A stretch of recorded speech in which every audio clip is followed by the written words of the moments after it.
Olá, meu nome é o professor André e nós vamos hoje falar um pouco sobre literatura e o tema da aula de hoje é o classicismo.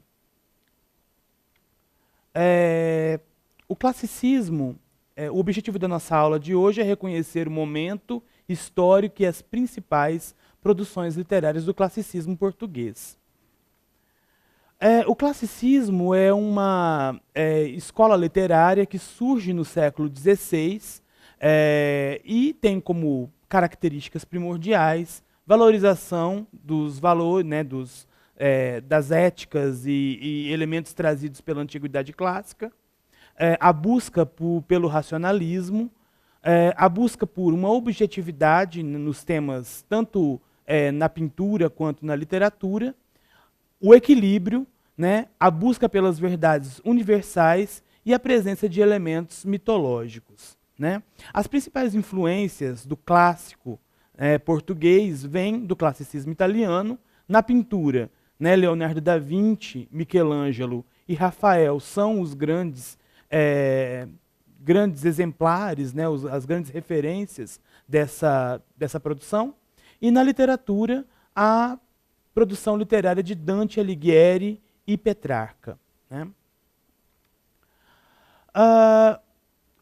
O classicismo vem a Portugal, né, aparece em Portugal a partir de 1527, introduzido por Francisco Sá de Miranda. Então, Francisco Sá de Miranda viaja até a Itália, passa um tempo na Itália e volta com os valores então vulgarizados ou popularizados na Itália renascentista, esses mesmos valores que são do classicismo, e os implanta em Portugal. Né? Então nós temos nesse primeiro momento, um momento de introdução do classicismo português. E mais tarde nós vamos ter, em Luís Vaz de Camões, a consolidação do clássico a partir de uma vasta produção épica e lírica. Né? Uma produção lírica mais numérica, efetivamente, e a produção épica, que é os Lusíadas. No caso da produção épica, né, nós temos a produção da epopeia Os Lusíadas, que vai ser publicado em 1580, por volta de 1582. A epopeia, ela tematiza a viagem de Vasco da Gama às Índias, ou seja, a conquista portuguesa do comércio das especiarias, e ela vai trabalhar em dois planos efetivos, né? O plano mitológico e o plano histórico. Né? Do ponto de vista formal, nós temos uma poesia formada por 10 cantos. Né? Esses 10 cantos eles vão ter 102 estrofes, todas elas feitas num tipo de rima chamada oitava camoniana. Os versos são decassílabos e as rimas são ABA, BA, B, CC. Né? Então, existem alguns elementos interessantes na epopeia do Camões, entre elas a questão do próprio modo como a narrativa é produzida. Então, embora seja uma poesia, é uma narração também de fatos, e ela acontece no meio da viagem de Vasco da Gama para Calicut, né, na Índia. E aí a história toda começa, na verdade, com Vasco da Gama contando a história de Portugal para o rei de Calicut e mostrando o heroísmo dos portugueses. Nessa história, então, nós temos alguns aspectos bastante essenciais. O primeiro deles diz respeito ao fato de que, ao retomar a história portuguesa, Vasco da Gama efetivamente conta alguns episódios interessantes, como a morte de Inês de Castro e a sua subida no trono como rainha, né?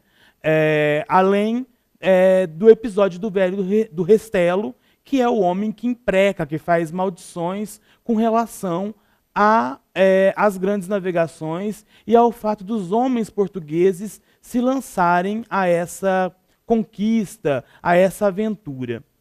Para além da épica, Camões também vai produzir uma poesia lírica, né, com temas diversos. né? Então, a poesia lírica dele vai, de certo modo, oscilar entre a medida velha, né, que são os versos redondilhos, canções, oitavas, odes, e as medidas novas, ou a medida nova, que são os versos decassílabos trazidos por Sá de Miranda, da Itália.